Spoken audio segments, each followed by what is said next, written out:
என் உயிரிலும் மேலான ஆத்ம பந்துக்களுக்கு இறைவனை பிரார்த்தித்து எல்லாம் அல்ல அப்புறம் அவர்களை குலதெய்வங்களை பிரார்த்தித்து ஆசீர்வாதம். மனிதனும் மாதவனும் மாதவம் செய்தால்தான் நாம் மனிதனாக பிறக்க முடியும். மனிதனாக பிறந்து மாதவம் செய்தால்தான் மாதவனுடைய கிருபை என்று சொல்லக்கூடிய அருள், அவனுடைய கடாட்சம், அவனோடு நாம் சேர்ந்து ஒன்றி வாழ்வது. எப்படின்னு கேட்கலாம். அதெல்லாம் முடியுமா? முடியும். மாதவன் மனிதனை படைத்தான். மனிதன் மாதவனுக்கு என்று ஆலயங்களை நிர்ணயித்து அதில் மாதவனை அமர வைக்கிறான். அதுதான் மனிதனுக்கும் மாதவனுக்கும் உள்ள ஒரு தொடர்பு. அதனால்தான் மனிதனும் மனிதனாகலாம். மனிதனாக பிறந்ததே நாம் செய்த பூர்வ ஜென்ம புண்ணியம் என்று உறுதியாக சொல்லிக்கொள்ளலாம்,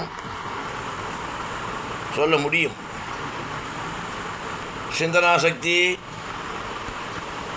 அறிவு ஆற்றல், அதற்கேற்றாற்போல் சிந்தித்து செயலாற்றக்கூடிய சிந்தனா சக்தி அனைத்தையும் கொடுத்து படைத்தான், படைப்பை ஏற்படுத்தினான்.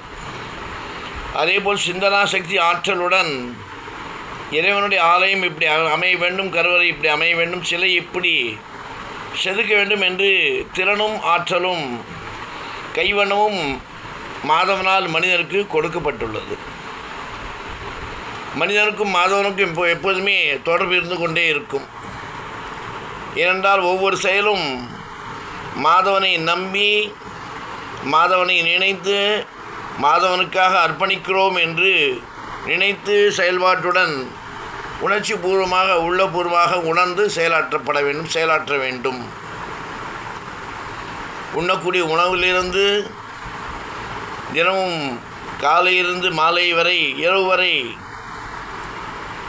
நிகழக்கூடிய நிகழ்வுகள் அனைத்துமே மாதவனால் நடத்தப்பட்டு மனிதன் வாழ்கிறான் என்ற உணர்வுடன் மனிதன் வாழ வேண்டும்.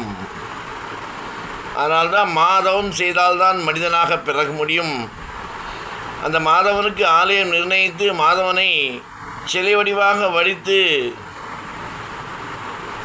அதை கருவறை என்பதை ஏற்படுத்தி அதில் பூஜைக்காக வைக்கிறோம் என்றால் அதற்கு மனிதன் மாதவம் செய்திருக்கிறான். பல ஜீவராசியில் கலந்து கொடுக்கப்பட்ட உன்னதமான பிறவியே மனித பிறவி. அதை பயனுள்ளதாக பண்புள்ளதாக ஆக்கிக்கொள்ள வேண்டும். இறை சிந்தனை வேறும், இறை ஆண்மை வேண்டும், இறை நாமத்தை சொல்ல வேண்டும், இறை உணர்வுடன் வாழ வேண்டும்.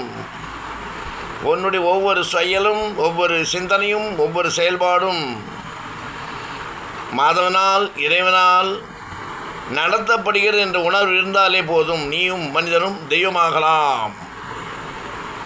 அந்த உணர்வு வேண்டும். அது சிறுபிராயத்திலேயே அதை நாம் கற்றுக்கொள்ள வேண்டும். அது ஆசான் குரு தேவை. தாயார் தந்தையர் மூலம் நல்லதை கற்றுக்கொண்டு நாம் நல்லபடியாக வாழ்வதற்கு ஒரு குரு தேவை. தாய் தான் தந்தையை காட்டுகிறார், தந்தை தான் குருவை காட்டுகிறார், குரு தான் தெய்வத்தை காட்டுகிறார். மாதா பிதா குரு தெய்வம். அப்பேற்பட்ட உன்னதமான பிறவி மனித பிறவி.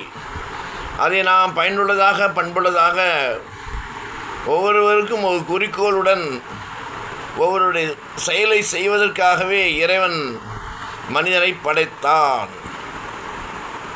நீ செய்யக்கூடிய, நீ பார்க்கக்கூடிய, செயல்படுத்தக்கூடிய அனைத்து செயலிலும் இறைவன் இருக்கிறான், இறைவன் கண்காணிக்கிறான், இறைவன் இருந்து வழி நடத்துகிறான் என்ற எண்ணத்தை வளர்த்து கொண்டு வாழ வேண்டும். ஏனென்றால் நீ ஒரு கருவிதான். அந்த கருவியை இயக்குபவன் அந்த கண்ணனே. கருவியாகவும் இருக்கிறான் அந்த கண்ணனே.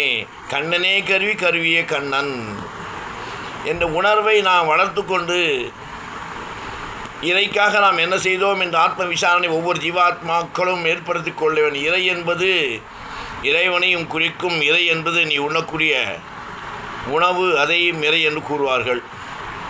இந்த இறை வேண்டுமென்றால் அந்த இறை வேண்டும். அந்த இறை கிடைத்தால் இந்த இறை கிடைத்துவிடும். அந்த இறை என்பது இறைவன், இறை என்பது உணவு.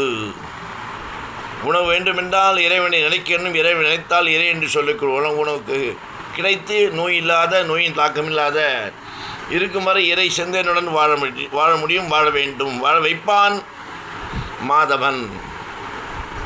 மனித குலம் தழைக்க,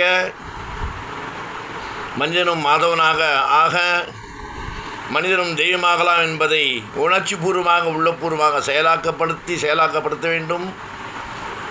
அதற்கு மனது, எண்ணம், புத்தி அனைத்தும் ஒரே நேர்கோட்டில் இருந்து செயல்படுத்த வேண்டும், செயலாக்கப்பட வேண்டும், செயலாக்கப்படுத்திக் கொள்ள வேண்டும் என்பதை உணர்ந்து, மனிதனால் மாதவன், மாதவனால் மனிதன் என்பதை உணர்ந்து கொண்டு நலமாக வளமாக வாழ்வாங்கு வாழ அந்த மாதவனை பணிந்து அனைவருக்கும் ஆசீர்வாதம்.